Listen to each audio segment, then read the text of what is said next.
तो स्वागत है आपका हमारे चैनल राइमर स्टूडियो में। और आज की वीडियो हमारी एक बहुत ही ज़्यादा इंटरेस्टिंग टॉपिक पे रहेगी जिसका नाम है ब्लॉकचेन। आज की वीडियो में हम बताएंगे कि ब्लॉकचेन क्या है, ब्लॉकचेन यूज़ कैसे होती है और ब्लॉकचेन के कहाँ कहाँ फ़ायदे हैं और किन किन जगहों पर ये बहुत ही ज़्यादा यूज़ हो सकती है आने वाले समय में और कहाँ कहाँ आज बहुत ज़्यादा यूज़ हो रही है।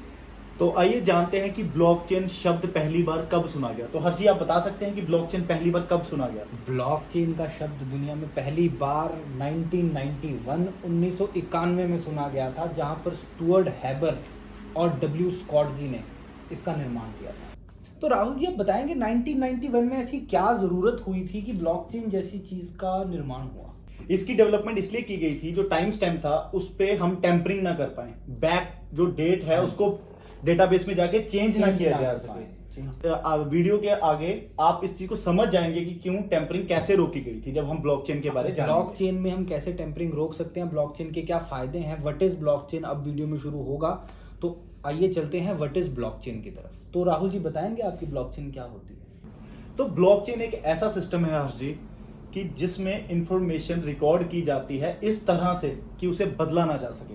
अरे वाह, मतलब कुछ ऐसे डब्बे, ब्लॉक मतलब डब्बे और चेन की फॉर्म में भरा और उसमें इंफॉर्मेशन डाली, इसको हम बदल नहीं सकते। ये सब कुछ होगा कंप्यूटराइज। ठीक है, ये रियलिटी में डब्बे एग्जिस्ट नहीं करेंगे।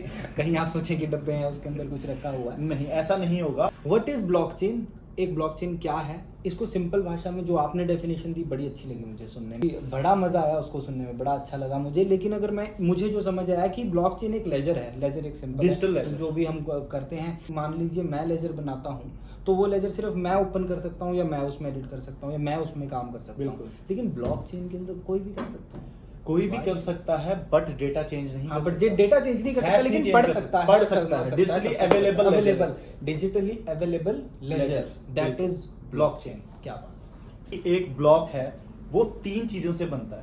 तीन चीजों से बनता है। डेटा, क्या बात, हैश और प्रीवियस हैश। डेटा, हैश और प्रीवियस हैश। डेटा जो हम डालेंगे, जो हम उसे स्टोर करने को देंगे। हैश एक फिंगरप्रिंट की तरह हो जाएगा। ओके, वो एक की है। जैसे एक फिंगरप्रिंट है वैसे हैश है। जैसे मेरे पास फिंगरप्रिंट है, मेरी एक अलग आइडेंटिटी देती है, वैसे ही हैश होगा, एक जो ब्लॉक को एक अलग आइडेंटिटी देगा। और उसके अंदर होगा प्रीवियस हैश, एक प्रीवियस हैश जो पिछले डब्बे का होगा। तो ताकि वो आपस में कनेक्ट होंगे, वो ब्लॉक चेन बन जाए। अरे वाह। तो एक ब्लॉक के अंदर जो डेटा होगा वो डिपेंड करेगा कि वो कैसी ब्लॉकचेन है। फॉर एग्जांपल जैसे बिटकॉइन है, उसकी ब्लॉकचेन, तो उसके ब्लॉक के अंदर जो डेटा होगा वो होगा फ्रॉम, जिस सेंडर है, किसने सेंड किया, मैंने आपको सेंड किया, तो वो फ्रॉम हर्ष टू राहुल और अमाउंट, ताकि कितना अमाउंट में हमने बिटकॉइन भेजा। जैसी ब्लॉकचेन होगी उसी तरह का डेटा कंटेंट होगा। ओके। तो आइए चलते राहुल जी, बात करते हैं वो हमने जो डब्बा ब्लॉक की बात करी थी ना, उसमें एक हैश और प्रीवियस हैश था। बिल्कुल, वो हैश था क्या, वो डिस्कस करें जरा उसके बारे में। हाँ, तो जैसे मैंने पहले बताया कि हैश एक फिंगरप्रिंट की तरह होता है। हाँ जी बिल्कुल, फिंगरप्रिंट। जैसे कि राहुल जी और मेरे अंदर अगर कुछ डिफरेंस बताना है कि हम जेनेटिकली या कैसे फर्क है, या हमारा आधार कार्ड है तो वहां पर हम सब लोग ना फिंगरप्रिंट्स देते हैं, तो वैसे ही हर एक ब्लॉक का एक हैश होगा जो कि उसकी एक यूनिक आइडेंटिटी होगी। सबसे पहले ब्लॉक, देखिए ब्लॉक का एक सिस्टम भी है, ऐसा नहीं कि कोई डब्बे कहीं बन गए। एक सिस्टम होता है, जैसे एक ब्लॉक बना, दूसरा ब्लॉक बना, तीसरा, चौथा, पांचवा, करोड़ों तक ऐसे गिनती जाएगी। तो पहले ब्लॉक को, जहां से शुरुआत हुए ब्लॉक बनने, उस ब्लॉक को बोलेंगे जेनेसिस ब्लॉक, फर्स्ट ब्लॉक। बिल्कुल, उस ब्लॉक का प्रीवियस हैश नहीं होगा। रीजन क्या है, क्योंकि वो रूट है, वो सबसे पहला ब्लॉक है। उससे आगे जितने भी ब्लॉक होंगे उन सबके प्रीवियस हैश होगा, उसका प्रीवियस एक फिंगरप्रिंट होगा, प्रीवियस एक अपनी यूनिक आइडेंटिटी होगी। बिल्कुल होगी। तो अब एक मेरा क्वेश्चन उठा है यहाँ पे राहुल जी। क्वेश्चन ये है कि ये तो ब्लॉक्स हैं, हैकर तो बड़ी बड़ी चीजें हिला देते हैं, बड़ी बड़ी चीजों के अंदर घुस जाते हैं, ये तो ब्लॉक्स हैं। मैं जाके अगर हैश ही बदल दूं, आप पहली बात तो जब डेटा डलेगा तो उसका एक हैश बन जाएगा। हाँ जी। अगर आप उसका टेम्परिंग करने लगेंगे, जैसे ही डेटा चेंज होगा तो वो हैश चेंज हो जाएगा। वो हैश ही चेंज हो जाएगा। हैश चेंज हो जाएगा जब भी डेटा उसमें, इसीलिए डेटा को आप चेंज नहीं कर सकते।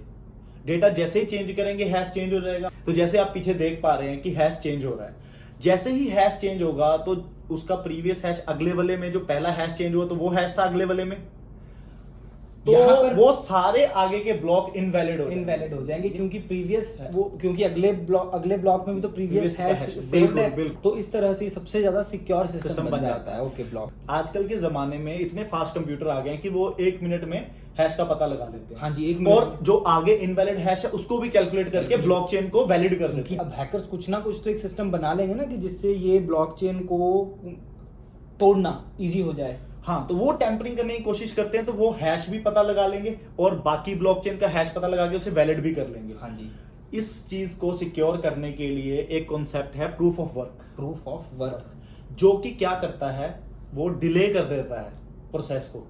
एक जो ब्लॉक बन रहा है उसमें डिले डाल देता है। जैसे अभी लाखों ब्लॉक है, लाखों ब्लॉक्स हैं हमारे पास, अगर एक का टाइम लगा दो 15 मिनट, तो लाखों को करने के लिए, हैश को वैलिड करने के लिए कितना टाइम लग जाएगा? 200 साल। 200 साल। तो 200 साल तो कोई इंतजार नहीं वेट करेगा। तो एक इस तरह से उसको सिक्योर किया गया है proof of work. Okay okay okay.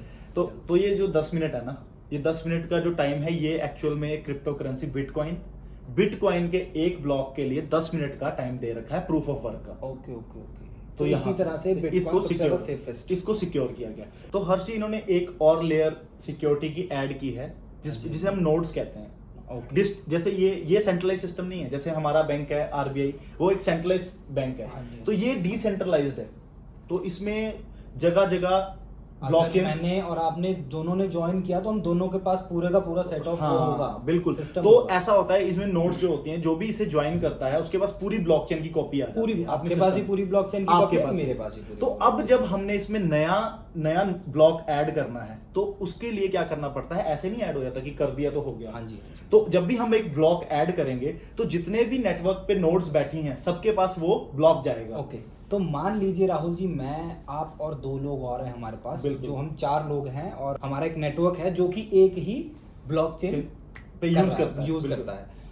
अब अगर हमें इसमें के अंदर मान लो मैं बोलता हूं कि राहुल जी हम इस ब्लॉक को इस तरह से चेंज करते हैं तो हमें इसका ये फायदा होगा, तो मुझे क्या होगा कि राहुल जी की भी अनुमति चाहिए, मेरे को भी और चाहिए, जो हाँ। एक और बंदा है या 2 और लोग हैं उनकी भी चाहिए, तो ही वो ब्लॉक में वो चेंज होगा, तभी वो हैश में चेंज होगा, अदरवाइज वो चेंज नहीं हो सकता।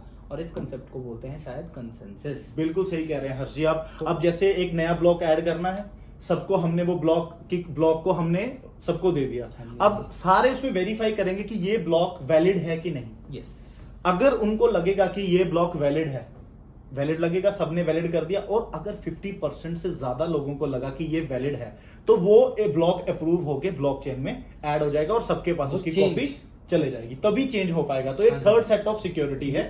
तो अगर आपको ब्लॉकचेन के साथ खिलवाड़ करना है तो आपको बहुत 50% ऑफ द मेजॉरिटी को आपको अपनी साइड रखना पड़ेगा, तो ही आप टेम्परिंग कर सकते हैं ब्लॉकचेन के साथ। तो अगर आपको 50% लोग सही मान ही रहे हैं तो मालिक आप सही ही होंगे। बिल्कुल बिल्कुल। तो ये आ गया। फिर इसके बाद आप बता सकते हैं इसका कोई रीसेंट डेवलपमेंट आई है? रीसेंट डेवलपमेंट बहुत अच्छी है कॉन्ट्रैक्ट्स में। स्मार्ट कॉन्ट्रैक्ट्स हम इसे कहेंगे। बिल्कुल। देखिए बड़ी बड़ी कंपनीज या बड़ी बड़ी जो जैसे रियल एस्टेट कह सकते हैं, रियल एस्टेट में मान लो मेरी और राहुल जी की बहुत बड़ी बड़ी प्रॉपर्टीज हैं, जैसे हैं भी, करोड़ों के मालिक हैं हम दोनों। और इन्होंने पहले हम क्या करते थे, कॉन्ट्रैक्ट लिया, एक पेपर लिया, कॉन्ट्रैक्ट साइन किया, तो उसकी एक हार्ड कॉपी है, उसके साथ टेम्पर करना कोई बड़ी बात नहीं है, बिल्कुल ऐसे कर सकता है। लेकिन अब ब्लॉकचेन के टाइम में क्या होगा, 3 सेट ऑफ सिक्योरिटीज आपको बताई हैं हमने ब्लॉकचेन की। अगर आप सोच लो डिजिटल कॉन्ट्रैक्ट हुआ तो डिजिटल कॉन्ट्रैक्ट था कि हम ब्लॉकचेन के अंदर एक कॉन्ट्रैक्ट बनाएं, उसको साइन करें, और जो भी उसके अंदर कंडीशंस हैं वो ब्लॉकचेन के अंदर हैश जनरेटेड होंगे, और हम वो वाला कॉन्ट्रैक्ट रखें, तो ना राहुल जी आप जा पाएंगे ना मैं जा पाऊंगा। हमें उस कॉन्ट्रैक्ट के साथ हमेशा बने रहना पड़ेगा और उसका रिकॉर्ड रहेगा, जो कि बहुत बड़ी बड़ी कंपनीज आज के टाइम में करना शुरू कर चुकी हैं।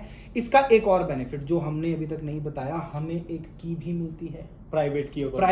उस प्राइवेट की को के बिना हम उस हैश को या उस ब्लॉकचेन को ओपन ही नहीं कर सकते। बिल्कुल। तो अगर हम दोनों के पास है तो हम 2 ही कर सकते हैं। बिल्कुल। हम चेंज हम कर सकते हैं, उसको अमेंडमेंट हम कर सकते हैं, जो भी है हमारे पास, बिकॉज ऑफ दैट प्राइवेट की। तो स्मार्ट कॉन्ट्रैक्ट जैसे आपने हर्षी बताया कि ऐसे यूज होता है, तो इसमें कुछ क्रिप्टो कंपनीज भी काम कर रही है, जैसे इथेरियम कर रहा है, कार्डानो कर रहा है। तो ये स्मार्ट कॉन्ट्रैक्ट्स बना रहा है बड़ी बड़ी कंपनीज के लिए।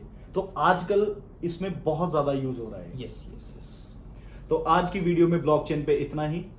अगर आपको कोई क्वेश्चन या क्वेरी हो तो हमें कमेंट करके बताएं, और अगर हमने कुछ मिस कर दिया हो वो भी बताएं, और हाँ, जरूर। आने वाली वीडियो में जो कि होगा ही होगा। और जो आने वाली वीडियो में हम आपको इसके बेनिफिट्स और यूज केसेस बताएंगे। हाँ क्यों जी, हर्ष जी? कि कहाँ कहाँ ये यूज होगा और क्या इसके फायदे और क्या इसके नुकसान होंगे। वाह, क्या बात है। चलो ठीक बाय बाय बाय। तो अगर आपको हमारी वीडियो पसंद आई तो लाइक करें, शेयर करें कमेंट करें और सब्सक्राइब करें।